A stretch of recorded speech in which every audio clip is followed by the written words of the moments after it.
A warm welcome to this week's first edition of Primetime News with me, Michael Madimba. We would like to apologize for the break in airing our weekly bulletin due to circumstances beyond our control. We are nevertheless glad to be back. In our lead story tonight, President Dr. Hage Geingob has expressed his gratitude to various political leaders and the Namibian people for wishing him a quick recovery after he and the First Lady Monica Geingob tested positive for COVID-19. In a message issued by the presidency on Sunday, President Hage Geingob said he wholeheartedly thanked founding President Sam Nujoma, who sent him a letter of support, sympathy and wished him a quick recovery. Geingob first announced that they tested positive for COVID-19 on 27 May 2021.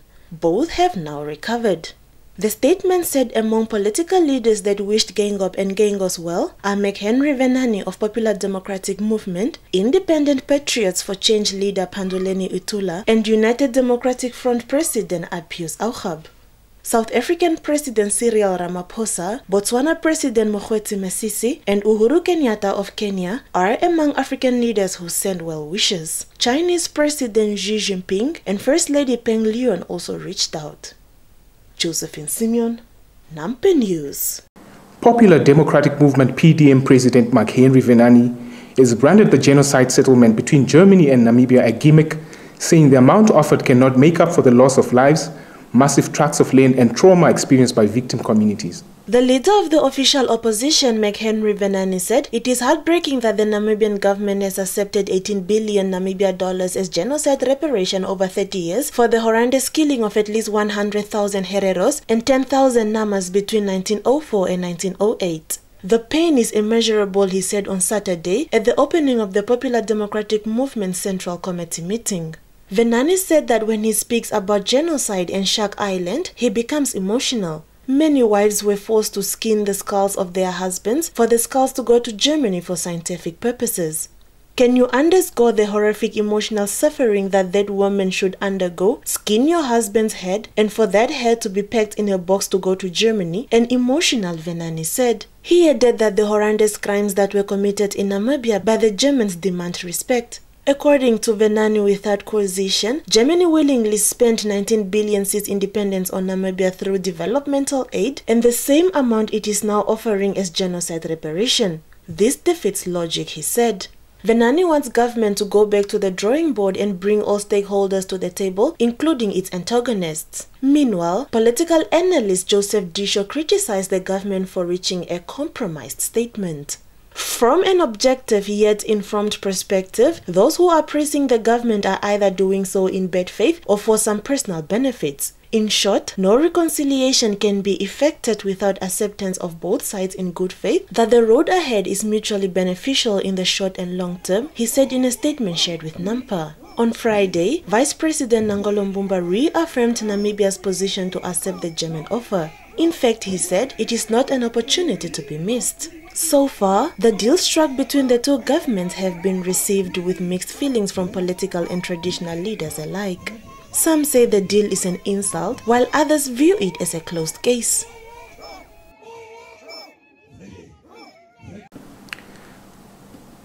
The late Reverend Vilo Uhela Shianja is many things, chief among them an iconoclast, man of principle and a people person.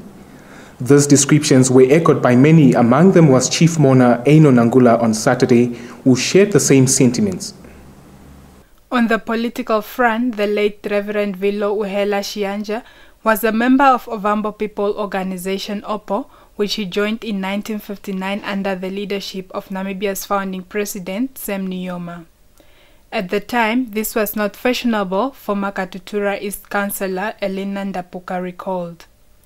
Ndapuka described him as a veteran politician who did not waver nor compromise on his religious and cultural principles. Ndapuka said he was accorded veteran status by the government of the day, and his departure not only robbed the ruling SWAPO party, the church community, but Namibia as a whole. Her words were echoed by Ambassador Elia Kayamo in his letter from China, stating that Shianja told him to stand his ground and fight for what is good for the people of Namibia when he was dismissed from school at Omaruru because of his involvement in political activities. Shiyanja was born on 2nd September 1927 in Ohamgalwa at Edunja village in northern Namibia. He was trained as a pastor in 1974 at Paulineum and assigned to serve in different congregational capacities including Windu Katutura, Otavi, Grootfontein and Okahanya. Macedonia and Hallelujah are some congregations where his work speaks volumes, leading him to be recognized as the longest-serving preacher in the history of the Evangelical Lutheran Church in Namibia, ELSIN. Speaking on behalf of the family, Dapo Shali Shiyanja said they were blessed to have the best dad ever who does not discriminate and treat all people equal, and they will remember him forever. Shiyanja leaves behind 2 sisters and 4 children. He was buried at Parnis Park Cemetery on Sunday. Kavango West Region Governor Sirka Ausiku said 32% of the population in that region still travels at least 31 kilometers to access safe drinking water. Our journalist Sawi Ausiku filed this report. Kavango West Region Governor Sirka Ausiku said her region has 405 villages, of which 134 villages do not have water. Mpungu constituency is the highest concentration with 58 villages with no water. Although more boreholes continue to be drilled, there is still a backlog, the governor stressed, and called on the Ministry of Agriculture, Water and Land Reform and NamWater to come up with a permanent solution to these challenges, such as constructing a water pipeline along national roads. On fisheries and marine resources, Ausiku expressed her disappointment with the allocation of fishing rights and quotas to the region, which she said was a mere 0.4%. According to her, the allocation of financial resources or fishing quotas in the country must be informed by the available official statistics by the Namibia Statistics Agency on key developmental aspects of each region. This will lead to equity and fairness in budget and resource allocation, she said. The governor went on to call on government offices, ministries and agencies to start drafting regional budgets with inputs from the region through existing structures such as the Village Development Committee, Constituency Development Committees, and Regional Development Coordination Committees. She said this way all involved will agree on priority projects that respond to the National Development Plans and Harambee Prosperity Plan too. Josephine Simeon, Nampa News. Stand by for your top roundup.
And now, on to things business and economics.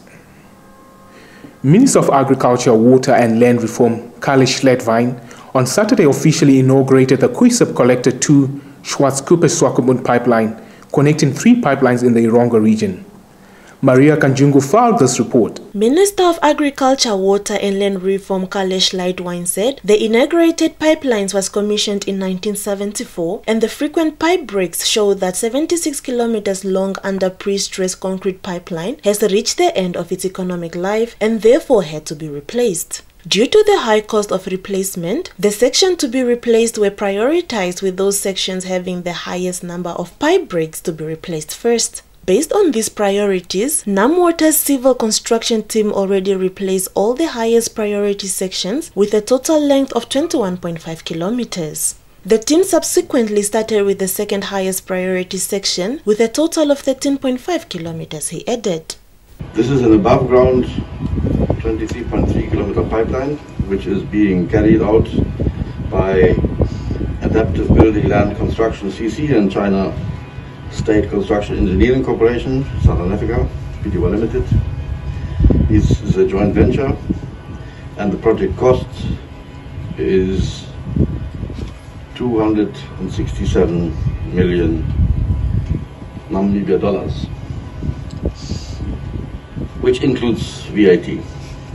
This pipeline, which has a capacity of 1,130 cubic meters per hour, is expected to be completed in March, early March, 7 March 22. Furthermore, once the water demand of Walvis Bay exceeds the sustainable yield of the Kwizemente aquifers, reverse operation of the new pipeline to supply desalinated water to Walvis Bay will become a permanent mode of operation. The feasibility study for the construction of a new desalination plant has been completed and shows that an additional desalination plant is viable and needed, and a new plant will be constructed through public-private partnership. Josephine Simeon, Nampa News. An official with Kenya's tourism marketing body said Sunday that the government plans to leverage on the global appeal of motorsports in order to boost local tourism sector. Alan Njoroge, Acting Chief Executive Officer of Kenya Tourism Board, said the sector is repositioning itself to reap from the World Rally Championship. Safari Rally Kenya is set for 24 to 27 June in the scenic town of Naivasha in Nakuru County. Njoroge said in a statement issued in Nairobi that the 2021 World Rally Championship event, which had been postponed in 2020 due to the COVID-19 pandemic, came at a significant time when Kenya is looking forward to fully opening up for tourism and offered an opportunity for the world to see some of the country's best attractions. It's time for the Business and Economics Roundup.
Welcome back. Stand by for my colleague Shelva Vels with tonight's sports update. Over to you, Shelva. Thank you, Michael. Good evening and welcome to Sport Planet. In our sports update tonight, Brave Warriors and Mamelodi Sundowns striker Peter Shalulile was named Player of the Year and Players Player of the Year during the Premier Soccer League Awards in South Africa Sunday night. Mamelodi Sundowns striker Peter Shalulile, who is also the Brave Warriors vice-captain, beat his Sundown teammates Themba Zwane and Maritzburg United's Thabiso Kutumela for the two awards, netting in 450,000 Namibian dollars in prize money. During the season, Shalulile scored 15 Premier League goals, the same as last season, but missed out to Bradley Grobler for the top goal scorer award. He was Sundown's overall top scorer with 20 goals in all competitions this season. Meanwhile, in the MTN 8, Orlando Pirates forward Dion Hotto won the MTN 8 Last Man Standing Award and walked away with 80,000 Namibian dollars. The Namibian international was also instrumental in the Buccaneers' MTN 8 triumph. On to Formula One news. Sergio Perez of Red Bull Racing won the Formula One in the Azerbaijan Grand Prix on Sunday, claiming his second career victory. Sergio Perez of Red Bull Racing finished first after his teammate Max Verstappen, who dominated the race for the majority of the 51 laps, crashed with a tyre failure with just 4 laps to go. Four-time champion Sebastian Vettel of Aston Martin finished second, followed by Pierre Gasly of AlphaTauri. World champion Lewis Hamilton finished 15th after his Mercedes slid off the track after the restart of the race with just 2 laps to go. This year's race, 5th in Azerbaijan's Formula One history, was staged behind closed doors because of the coronavirus pandemic. The first Grand Prix in Baku was held in 2016 as the European Grand Prix. Last year, the event was cancelled due to COVID-19. Your sports roundup is next.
We have come to the end of Monday's newscast. We thank you for tuning in. As always, give us a thumbs up and share. If you are new to this channel, please don't forget to subscribe as well as click on the notifications bell to stay posted on the latest happenings locally and globally. Do make a date with me on the morrow as well as the rest of the week's dosage of primetime news. From myself and the entire crew behind the scenes, it's good night and take care.